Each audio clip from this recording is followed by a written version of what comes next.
Oh, actually, Yeah. before that, I almost forgot what I was going to say. Sorry. This is me being very tired.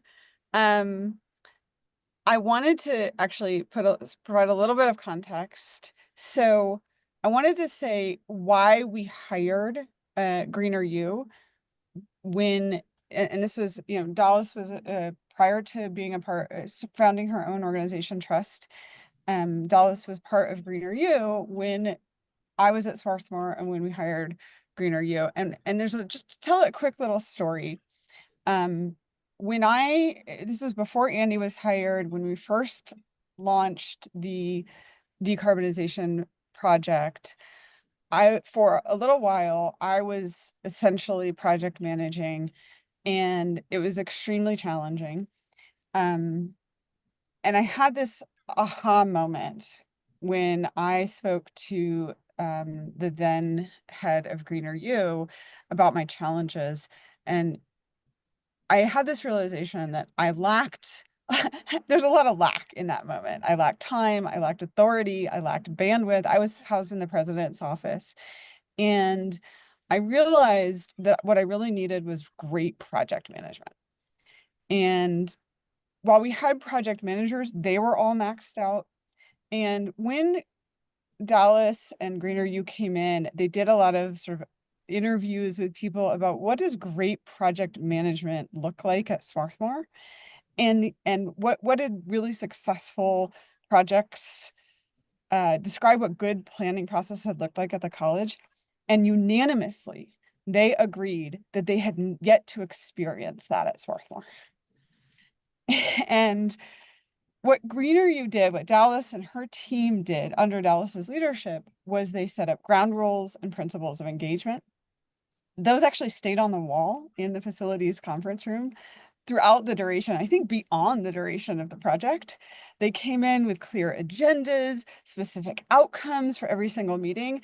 They did check-ins at the beginning of every meeting, which I think at first I think people might have found a little odd, but once they got used to it, there was this enthusiasm for it at the beginning. I think I can't speak for everyone, but it seemed that way to me. There were clear action items, and we checked in on those actions. They facilitated the meetings really effectively so that everyone's voices were heard and everybody contributed their unique skills and expertise. And I'm really grateful to Andy for being so receptive to the idea of putting out this RFP and bringing in a project manager and taking that off of my plate. And I think I'll be interested to hear what Andy has to say about it. But I think that it really made the process, a very complicated process, move along much more smoothly. And Dallas is somebody who brings an incredible skill set to any project and that is often undervalued. And that's just a little bit of way of introduction to both Dallas and Trust, and also later you'll hear a little bit from Greener U. It's not the only thing Greener U does, but it's one of the things that they do. So with that, I want to introduce Dallas, who's going to share a little bit both about her organization Trust and also more broadly about the importance of strong project management. So over to you now, Dallas. Oh my gosh, thank you so much. And that was a bit of memory. I'm setting my timer, everybody, right now. Okay. It was fun to be able to like go down that memory lane and that project, because yes, check-in questions were fun on that one. So I'm going to be going through, I had some clear requests and what I want to cover in the presentation that I wanted to cover. So it really is, what is effective project management? What are the gaps that I see when working with other institutions? How do we like fill those gaps? And then what is the skill set? Like, what does this mean to be able to do this work? And so I love having an assignment, and here I go. So when we talk about project management, and I've worked with a lot of folks who are kind of more on the technical project management front, like the first thing that I think of is looking at this Gantt chart, and it's like, okay, here's the projects, here's the timeline. We're going to do X, Y, and Z, and this is the month that we're going to be in. And all of this looks so clean and so crisp. And if you love doing check marks and marking things off your list, you're like, this is my jam. I love it. And then the reality pops in that what's not pictured in your Gantt chart are the many, many thoughts, opinions, and behaviors of the stakeholders that you are required to work with for any of this to actually happen, right? And so I actually was just on a meeting the other day where the project manager was like, oh man, these projects would go so well if there were no people involved, right?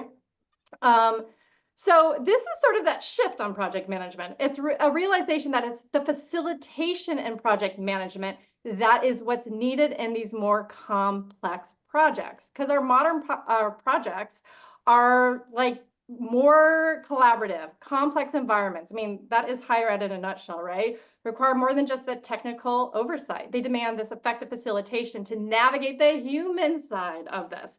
So I really like this quote here. Complexity applies more often to the team than actually to the project itself. There are really tricky, like technical challenges that we face, but at the end of the day, it's kind of the people behind it that whether it becomes a go versus no go. So not only do you have to like as a project manager, you still got to have the Gantt chart. You still got to have process and structure and move the things forward, but you also got to like the people side, or or like maybe not that's like the heart emoji, but maybe even just a smiley emoji. You have to be able to have both of those in your toolbox to do this well, especially for those complex projects. And this is where you really have to focus on that process over the product. Sometimes we're so honed in on achieving this goal that we bulldoze over all the people who we really need to engage with along the way. And I think we get this. I think like the United Nations gets this, right? It's this idea that it's going to require different sectors and different actors working together in an integrated manner, pulling our financial resources, knowledge, and experience. That is collaboration. And simply, as Aurora said, it's like the skill set of collaboration is undervalued often because we undervalue the emotional labor of working with other people. And I think we all feel it, but it's not valued in the same way that we do some of the technical skills that we hire for, right? So I'm going to touch on some of the gaps that I see. One, people are running meetings with updates and report outs. And that's not going to get you to collaboration and buy-in. So here's an example of like, I'm giving you updates on where we are with the project. I want to know your updates on where you're going. And this idea is that, oh, we're all going to be informed because we're all in the same room. But the reality is, is there's a very good chance everyone in your report outs is checking their emails or responding to a text. And right after that they give their report out of what's going on, they like put their head back down and finish whatever thing that is due in another meeting coming up. They're not actually interacting with each other. Therefore, you're not getting that buy-in. You're not getting that connectivity, which is why you're going to be kind of like struck when you get to the end of a meeting that people actually aren't seeing eye to eye because they weren't paying attention. There's a big difference here. So a best practice is that collaboration takes forethought and intention. You need to think about how we are talking to each other, whether we understand what the other person's saying, and be able to communicate and create ideas to bring the process forward together, right? And at the same time, you need to figure out as the facilitator and project manager, how you're communicating this to leadership every step of the way. Because this group here might be coming up with an awesome plan, but if there is not clear connection with the senior level agenda, it's not going to go forward. And you're going to get a lot of burnout from the people that you're asking to work collectively together. The other gap I see is people don't have a clear desired outcome, or they're missing or not communicating it, right? Or they're not communicating a process to achieve the outcomes, right? So it's like they're telling everyone, come with me, but there's this big river here and there's no way to get across it, and they don't even know what's on the other side. So why would they line up behind you? Or perhaps they know where they're going, but they're only thinking at one meeting at a time. And so what happens is they finish their first meeting and realize, oof, this is a dead end. And they have to double back and kind of re-talk to people, which is why people get really burnt out in committee meetings and all these things, because there hasn't been a pathway where people can see how their precious time and resources is going to get them to a finish line.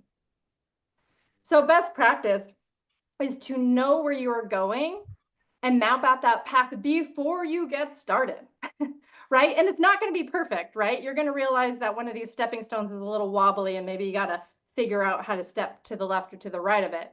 But I think the general idea is you have a path forward. You're very clear in communicating what this looks like. And also, you're bringing that information to the stakeholders you need to engage with. So here's a visual of what this looks like, right? You're stating what your overall goal is, and in each one of those stepping stone meetings, you're thinking in advance. This is what Aurora was talking about. What I need to send out before a meeting to get everyone primed, what needs to happen during the meeting to make sure it's effective, and how I'm going to engage people, and how are we going to follow up to make sure there's progress between each meeting. And there's so many tools to do that. It's like, how do you have visual management tools to bring people along? And that is a big piece of it. So here's an example of a kickoff meeting with Santa Clara University where we literally laid out the step-by-step, every meeting, what people are going to achieve together.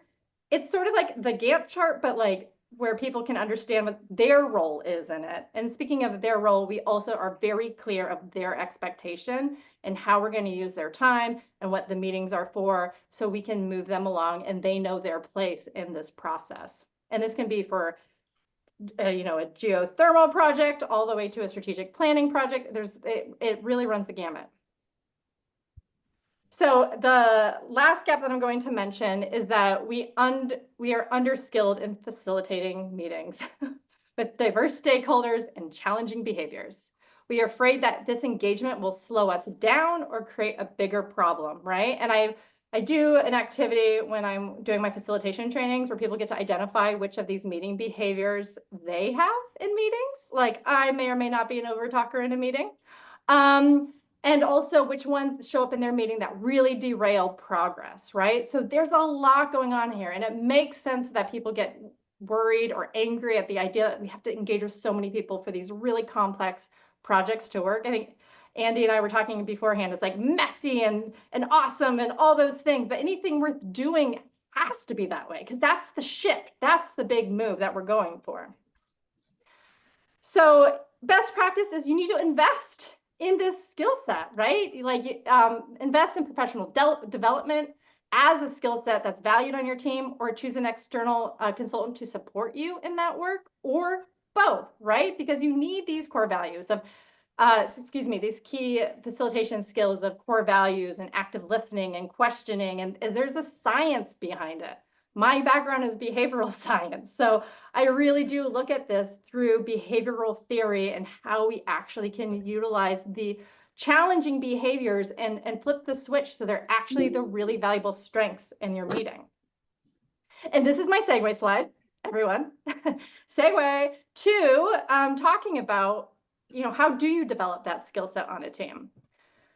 So I'm going to share a little bit about trust and my organization, which, as Aurora said, I spent 10 years at Green Renew. I learned so much. I still get to partner with Renew on lots of different projects. And Jen and I work together on like fun, not only projects together, but also writing blogs about why you should focus on process and not just focus on product. So it's really lovely to have Jen following up after me. But my focus really is on the people side of the equation, providing your team with the structure, process, tools to accelerate your work. I do training and coaching. A lot of this is remote and live. I go in person and provide trainings as well. I have an on-demand course, which I'll talk about at the end here. There's meeting facilitation, right, where I provide support to other organizations because it's helpful to be neutral, the facilitator, right? Or they don't have that skill set on team, so they bring me in. Strategic planning and convening. I work with a lot of collectives of like the Green Ribbon Commission has many organizations that work together. The Ivy Plus Collaborative has many organizations that work together. North Texas Food Policy Alliance has a lot of organizations that work together, and I help convene those key organizers. I have a few projects that I just wanted to highlight because I think it really touches on a couple things. One, Brown University had 3 different engineers working on their decarbonization process, all of them with a very specific tool set, all of them with like really savvy project managers on the technical front, but they were all talking past each other, right? So this was an example of bringing where I was able to facilitate people coming together and actually joining teams with the other members of different engineering firms. So they worked collaboratively to come up with a decarbonization pathway.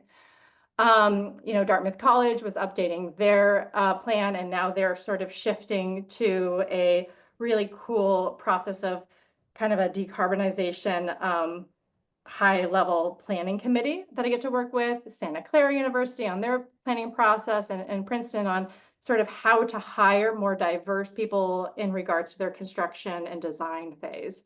And the one thing that all of these have in common is beyond me providing them with facilitation support, I have coached and provided facilitation training to each of these organizations, so they now have that skill set on their team. So they don't need to rely on me to do it because they are seen as the capable facilitation and project managers within their institution. And then the other piece I just want to draw out is that there is a lot of opportunity to have fun and engagement within this work and to think about this stuff in different ways.